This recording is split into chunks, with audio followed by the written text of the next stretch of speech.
Agora, gente, encontrar mão de obra qualificada em alguns ramos tem sido cada vez mais difícil, não é? E essa escassez, é claro, ela tem consequências diretas na produtividade, no crescimento da economia do nosso país. Sobre esse assunto, eu vou conversar com a assessora em gestão, Dilze Persílio. Dilze, está tudo bem com você?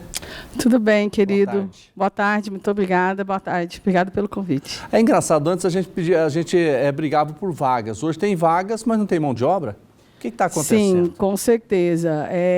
Há 10 anos atrás, você lançava um anúncio, por exemplo, no jornal, escrito, e você tinha fila de pessoas procurando oportunidades. Você ainda dizia, olha, só recebo currículos na segunda-feira, das 8 ao meio-dia, em mãos, e não tem mais, não tem jogo nem vela. Hoje você anuncia na internet, você põe o número de WhatsApp da empresa, entra em contato com o candidato a hora que ele quiser, e mesmo assim a gente não consegue fechar as vagas. Como é que você explica isso? Olha, isso depende um pouco do perfil da vaga. Por exemplo, se você tem uma vaga que é mais operacional, a dificuldade está nas demais formas de obtenção de renda. Então, hoje você pega um salário mínimo, ou até um salário mínimo e meio, para trabalhar das 8 às 18, às vezes jornada 6 por 1. Se você faz alguns bicos ou trabalhos informais, você vai ganhar mais do que isso. Então, a pessoa ela prioriza o imediato, que ela vai ter a renda que ela precisa para sobreviver, vai ter flexibilidade e, às vezes, até por questões familiares, precisa cuidar de filho, tem uma mãe que está doente, e não tem aquela disponibilidade mesmo daquele horário tradicional, então ela prefere ganhar mais a curto prazo e não efetivamente desenvolver uma carreira. Quando a gente fala de profissões que realmente eu preciso de capacitação, eu tenho um mercado muito canibal. Uma empresa vai tirando da outra porque realmente tem poucas pessoas, porque não só porque a gente está numa geração que é mais imediatista, então não se preocupe em entrar numa empresa para fazer carreira, e também porque hoje você tem um mercado muito aquecido, uma exigência de conhecimento em tecnologia muito grande, e as próprias escolas de formação elas não conseguem formar as pessoas tão rapidamente. Dilze, qual que é o setor, por exemplo, de trabalho que está mais sofrendo? Ele está precisando de trabalhador, mas não encontra. Hoje eu acredito que são os setores que precisam de mão de obra operacional. Se a gente fosse pensar ali na pandemia e logo pós-pandemia, eu ia falar os setores de tecnologia, porque tudo virou tecnológico e você tinha poucos profissionais. Hoje isso já começa a ficar um pouco mais equilibrado. Mas quando eu preciso de profissionais para a construção civil, para o varejo, aquele varejo que você trabalha sábado e domingo num shopping, como caixa de vendas, para mim isso é o que está mais difícil. E qual seria a saída para isso, para esses setores? Olha, de um lado, do lado das empresas, eu diria que seria melhorar, porque hoje a gente sabe que aumentar salário é complicado para o empresário, porque eu tenho vários encargos naquele formato tradicional CLT. E tem muitos desses cargos que é difícil você flexibilizar para um PJ, enfim, então não dá para aumentar tantos salários. Então, capriche na cesta de benefícios, com um bom vale-alimentação, um auxílio deslocamento, porque às vezes a pessoa hoje, com Uber, moto, essas coisas, acaba não querendo o vale-transporte. Algumas empresas só pagam o vale-transporte para quem utiliza o transporte público. Então, ter essa flexibilidade. Também ter uma flexibilidade de horário, tirar essa jornada 6 por 1. Então, eu acho que o empresário ele tem que melhorar um pouco, ser mais atrativo na sua proposta para convidar profissionais para trabalhar com ele. Até porque tem empresa que, para você deslocar a tela lá pelo transporte coletivo, é um desafio. É um desafio, exatamente. E aí, no caso do profissional, eu acho que o profissional ele tem que entender que o mundo não vai acabar amanhã e ele precisa construir a carreira dele.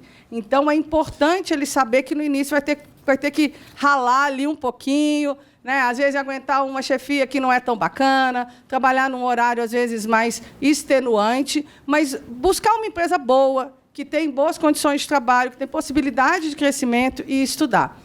E a gente hoje tem essas gerações mais novas que são muito voltadas para o seu próprio prazer. Então, por exemplo, você tem pessoas que perdem um bom emprego porque simplesmente não dão conta de ficar longe do celular.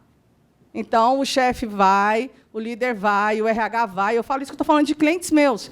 Então, eu tenho um cliente meu, é um trabalho no escritório, de segunda a sexta, salário de 2,5 salários, uma política de benefícios totalmente excelente, para uma pessoa que se tem segundo grau completo e uma boa habilidade de comunicação, para a CSDR, podia estar lá até hoje, mas saiu por quê? Foi várias vezes advertida para não ficar no celular e simplesmente, sabe aquela coisa de vício, de compulsão? Então, eu acho que essa geração nova ela tem que pensar muito nisso, pensar que, às vezes, não está bom hoje, mas se eu preciso construir uma carreira, eu tenho que fazer alguns sacrifícios. Outro dia eu estava vendo até na internet um empresário dizendo exatamente isso, né, que ele contratou uma menina, né, que ela começou a trabalhar cedo, não podia usar o celular, meio-dia ela foi embora. Não quis mais. É assim. É verdade. É verdade esse bilhete. Parece meme, mas não é. Não é. Agora, nesse caso aí, se a gente pensar pelo lado do funcionário, como é que ele tem que reagir? Porque hoje a realidade de emprego ela mudou. Ela mudou completamente, né? Principalmente depois da pandemia. Como é que ele tem que fazer? Olha, eu digo que quando eu que faço seleção, quando eu recebo um currículo e aquela pessoa pinga, o nível de empregabilidade dela tende a baixar. Porque, sabe aquela história?